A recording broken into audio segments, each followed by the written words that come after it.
할렐루야. 아멘. 반갑습니다. 아까 5명 나왔는데 4명이 여기서 처음 예수를 받았는데 그 중에 거기에 안 속해 있는 한 명이 필리핀에서 예수를 믿었습니다. 제가 훈련을 시킬 때 그래서 반갑고 또 우리 지민 자매가 여기 와서 기도도 하고 그런 거 보니까 감사하네요. 여기서 열심히 일하는다는 그런 사역을 잘 감당하고 있다는 얘기 들으니까 너무 감사하고 예쁘죠? 반응이 없네요. 너무 예뻐요. 네, 기도하겠습니다. 하나님 감사합니다.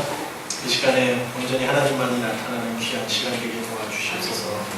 감사합니다. 예수님 이름으로 기도드립니다. 아멘. 예, 여러분 왜 교회 다니십니까? 수능 잘 보려고 다니는? 마음의 일을 얻기 위해서?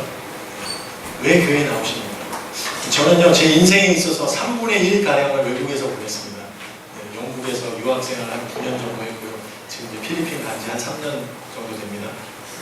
그래서 한 12년 정도니까 3분의 내 인생의 3분의 1이 아니구나, 더 되는구나. 4분의 1 정도 되겠네.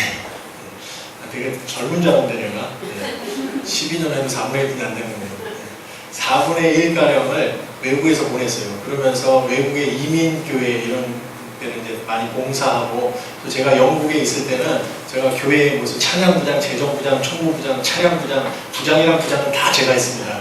왜냐하면 교인이 한 20명 정도 되는데 다 목사들이에요. 저만 평신도 했습니다. 그러다 보니까 저 혼자 다 해야 돼요. 목사님들한테 뭘 맡길 수가 없잖아요. 그렇죠? 목사님들 믿을 수가 없어갖고. 네. 그래서 제가 다 알아서 하고 그랬는데, 그러면서 딱 보면은 외국에서 교회 나오는 사람들은요, 두 부류예요. 한 부류는요, 진짜 신실한 사람들이 와서 예배를 사모해서 와서 예배를 드립니다. 그리고 또 한 부류는요, 하나님을 전혀 알지도 못해요. 교회도 뭐 뜨문뜨문 다니고 그런 사람인데, 뭔가 이 외국 생활에 적응을 하려고 하다 보니까 뭔가 도움을 받아야 되는데 아무도 도와줄 사람이 없어요, 근처에. 그러다 보니까 교회를 나오게 돼요. 교회 나오면요, 제가 영국에 있을 때 우리 담임 목사님이 저보다 2살 어린 분이셨는데 진짜 머슴이었어요, 머슴. 모두가 새로운 사람 왔다, 집 구하는 것부터 해서 차 사는 거, 그리고 뭐 무슨 집에 무슨 보일러 고장 났다고 담임 목사를 불러요. 그리고 담임 목사님 공구통 딱 들고 갑니다. 가갖고 고쳐주고. 그리고 이제 한 달쯤 교회 나오다가 안 나와요. 그래서 신방가 왜 안 나오시냐 그러면 한 달 다녀줬으면 됐지. 또 왜 그러시니까. 또 완전히 무슨 머슴으로 알고, 교회 나오는 이유가 뭔가 이득을 얻기 위해서 나와요.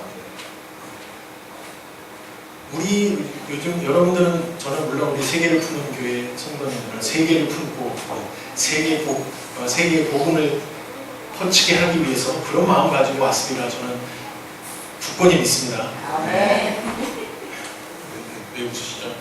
그런데 많은 그리스도인들이 그런 마음을 갖고 있지 않아요. 많은 그리스도인, 대다수의 그리스도인들이 어떤 마음을 가지고 교회 나오냐면요, 교회 가면은 복 받는다니까, 교회 가서 축복받기 위해서, 하나님의 큰 축복 누리기 위해서 그런 마음 가지고 오는 사람들이 많다는 거예요. 근데 여러분, 우리 이종 목사님도 그런 말씀 많이 하시겠지만, 기독교는요 고난의 종교입니다. 아세요? 고난의 종교. 이러면 또 교회 나오기 싫어지죠. 그렇지 않아도 힘들어 죽겠는데 또 고난을 받으라고 하니까. 여러분, 오늘 본문에서 보면요, 진짜 그 고난, 그 성경 인물 중에 진짜 고난 중에 이런 고난을 받은 사람은 없을 겁니다. 여러분 잘 아시는 요셉이라는 인물이 나옵니다. 요셉은요, 그렇게 크게 잘못한 것도 없어요. 형들한테 뭐 죽을 죄를 지은 것도 아닙니다. 그냥 꿈 얘기 한번 했어요. 꿈을 꾸는데 무슨 벽단이 나한테 절하고 해와 별들이 나한테 절하고 그랬다. 그냥 꿈 얘기 한번 했습니다. 그런데 거기에 형들이, 물론 이제 아버지가 편애하는 그런 것도 있어서, 그게 뭐 요셉 잘못입니까? 뭐 잘나게 태어난 걸 어떡하라는 거예요. 그렇죠? 저도 이제 집안에서 좀 아버지의 편애를 많이 받고 자랐는데, 그럼 어쩔 수 없어요. 잘난 걸 어떻게 해요. 그렇죠? 그런데 요셉이 뭘 잘못했습니까? 형제들에게 그렇게 큰 잘못 안 했어요. 그런데 형제들이 요셉을 죽이려고 하고 결국에는 노예로 팔아버리죠. 얼마나 원망스럽겠습니까? 내가 왜 이런 고난을 당해야 되는가? 내가 왜 이런 고통을 당해야 되는가? 하나님이 원망스러울 겁니다. 그런데 요셉은 그렇지 않죠? 그 상황에서 그 보디발 장군의 집에서도 진짜 성실하게 일을 합니다. 그래서 인정을 받게 돼요. 인정을 받고 그리고 그 모든 일들을 집안의 모든 일을 요셉이 다 담당을 합니다. 그러니까 그 집안 보디발 장군이 돌아보지 않았다고 그래요. 여기 오늘 본문에도 나오고 간사장도 옥중이를 요셉에게 맡긴 일은 전혀 돌아보지 않았다고 합니다. 그만큼 믿고 신뢰하는 사람이 되었다는 겁니다. 비록 형들에게 죽을 뻔하고 형들에 의해서 팔려왔지만 그래도 어느 정도 이제 그 적응을 하고 여기서 인정을 받고서 이제 조금 살만해집니다. 그럴 때 뭐예요? 그 아내가 보디발장 주인의 아내가 유혹을 해옵니다. 이제 내가 좀 살만한데 이 유혹을 이 유혹에 넘어가면요 더 잘 살 수도 있어요. 왜냐하면 주인집 아내인데 주인 그 보디발 장군의 눈만 잘 피하면은 진짜 편하게 살 수 있는 그런 기회이기도 해요. 그렇지만 뭡니까? 요셉은 내가 하나님 앞에서 죄를 지을 수 없다. 그러면서 하나님 앞에서 바로 살기로 결단을 하고 그리고 그 유혹을 뿌리칩니다. 그러니까 어떻게 돼요? 오늘 본문에서 감옥에 갇힌 신세가 됩니다. 여기 노예라는 신세는요, 그 당시에 인간 취급도 안 했습니다. 인간 취급도 안 한 그 신분이 노예인데 그 노예보다 더 안 좋은 신분이 바로 죄수의 신분이에요. 그 죄수의 신분을 가지고 요셉은 또 감옥에 갇히게 됩니다. 이 상황까지만 보면요, 여러분 더 이상 희망이 없는 상황입니다. 더 이상 내가 뭘 붙잡고 살겠습니까? 이제 하나님도 이제 됐습니다. 내가 하나님께 죄를 지어서 내가 감옥에 왔다면 내가 끝까지 하나님 붙들겠지만 잘못했다고 용서를 빌겠지만 내가 하나님 앞에서 바르게 살겠다고 하나님 앞에서 죄 짓지 않겠다고 똑바로 삶을 살기로 결단하고 그렇게 취했는데 그런 삶을 살았는데 그것 때문에 내가 감옥에 오게 된 거예요. 그것 때문에 내가 고난을 받게 된 겁니다. 그 상황에서 여러분이라면 어떻게 하시겠어요? 저 같으면요, 당장 이제 됐습니다. 나는 이제 하나님과 상관없는 사람입니다. 내가 알아서 살 테니까 제발 제 인생에서 좀 떠나주십시오. 그렇게 됐을 거예요, 저 같으면. 근데 보니까 요셉은 그 가운데서도요, 꼭 참고 인내하면서 그 삶을 살아갑니다.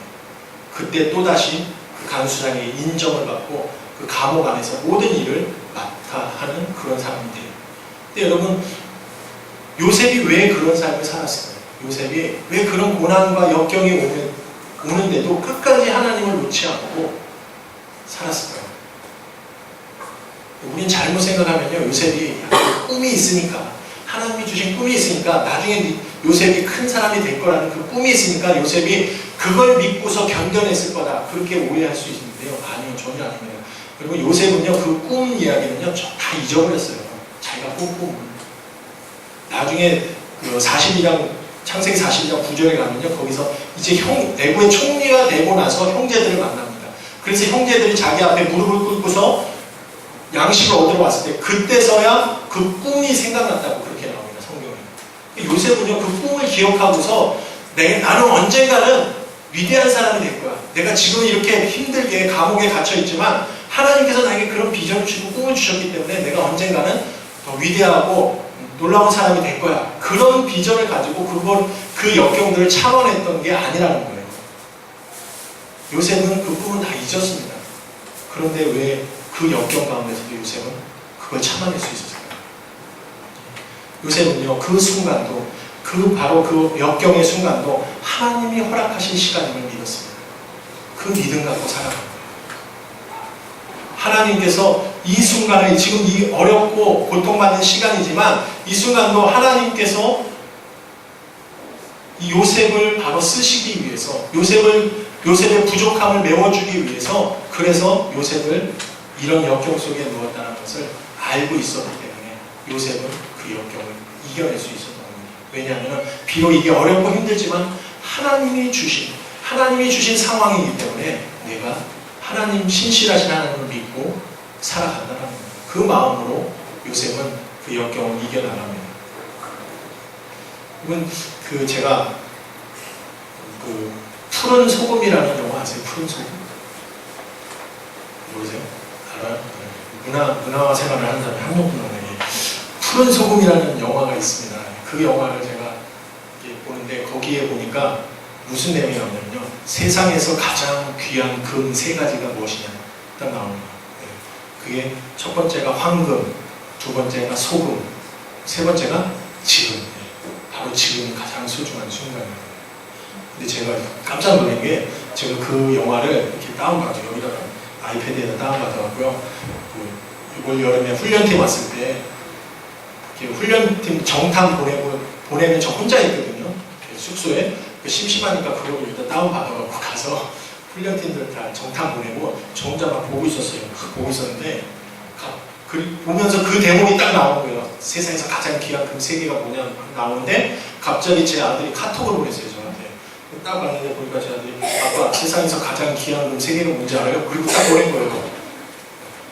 제가 깜짝 놀랐어요. 지금 이게 어디서 보고 있나. 어떻게 또 우연히 그렇게 딱 해갖고 제가 그 황금, 소금 그리고 뭐게요? 그러더라고요. 제가 지금 딱 보냈습니다. 그랬더니 제 아들이 역시 아빠는 모르는 게 없군요. 네, 여러분의 지금 상황이 어떠십니까?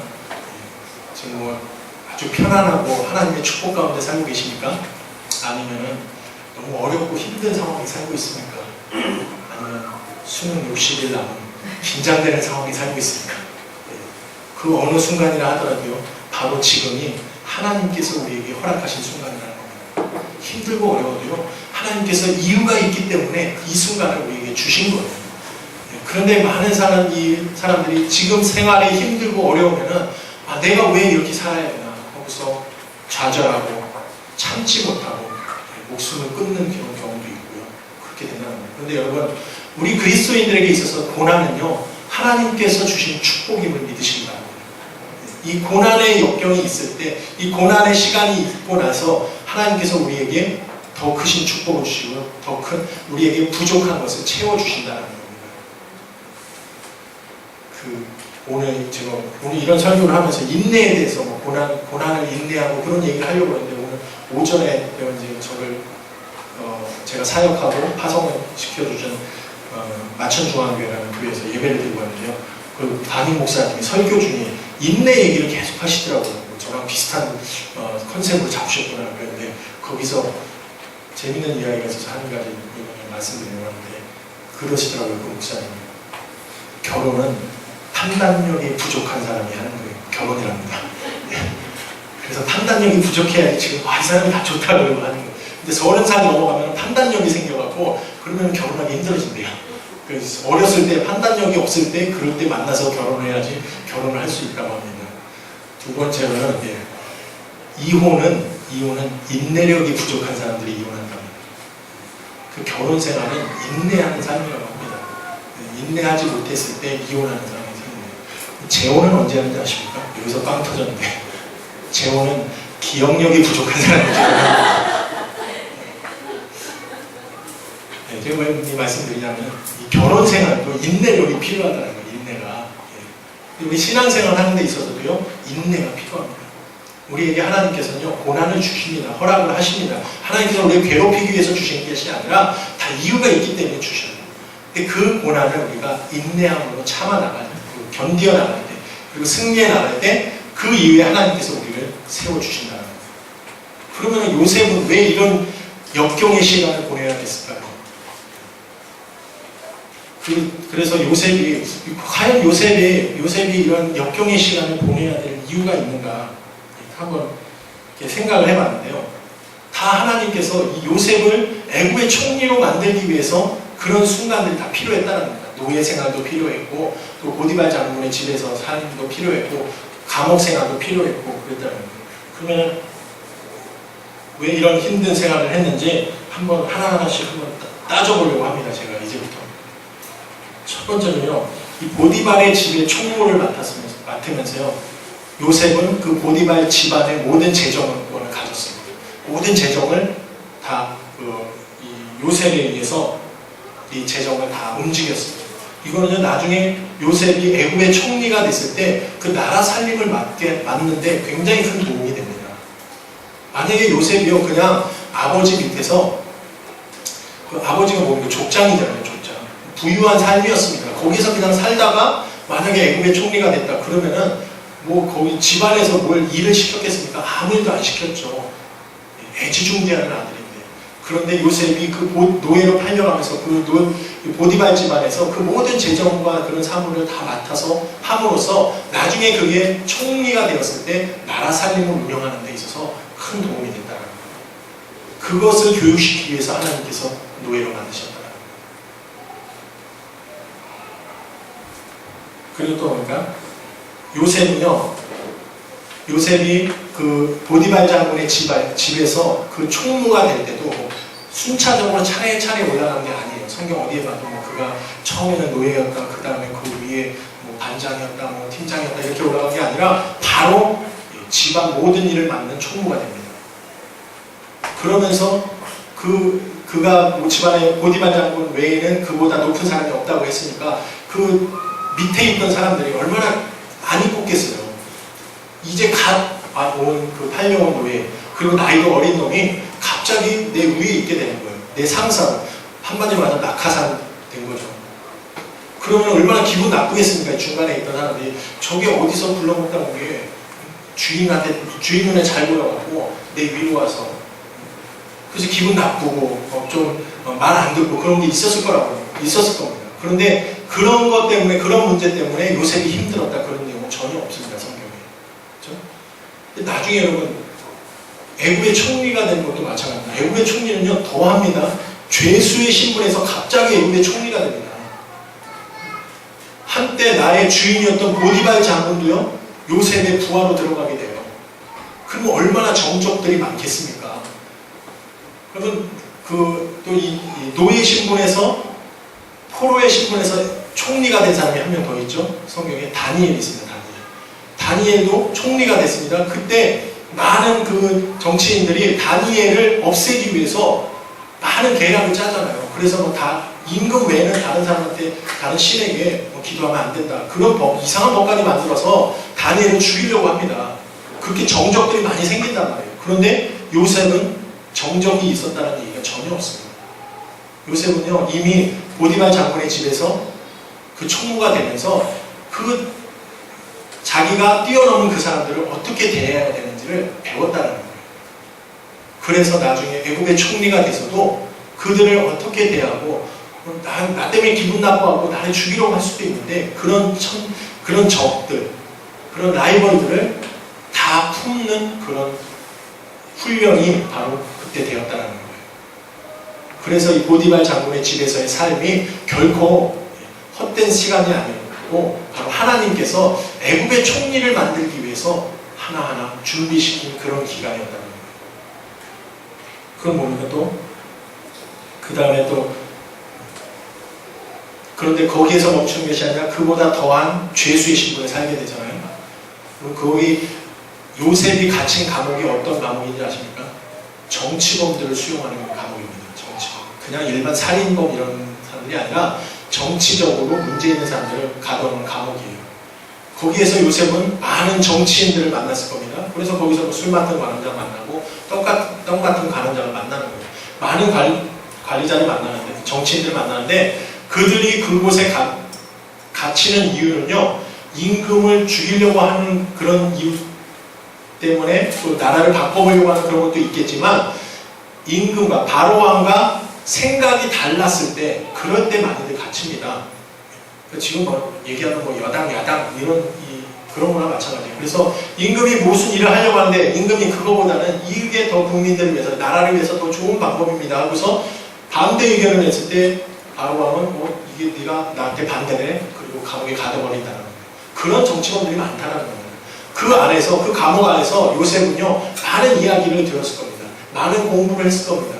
그런 많은 정치인들을 통해서 야, 나라를 이렇게 운영해야 되는데 저 바로왕은 멍청해갖고 지금 제대로 못하고 있다, 그런 얘기들을 많이 들었을 겁니다. 그러면서 나중에 이 지식들이 요셉이 나중에 애국을, 이집트를 그 7년의 흉년 가운데서 잘 이끌어갈 수 있는 그런 노하우가 됐다는 거예요. 그리고 또 뭡니까? 감옥에 갇히는 그런 위기의 상황에 처하게 되잖아요. 그런 위기도 잘 넘겨냅니다. 바로 하나님을 믿고 신실한 마음으로 살아가면서. 그래서 그 나라의 위기 상황이 왔을 때 또 그 위기 상황도 잘 넘기는 그런 애굽의 총리가 됐다는 거예요.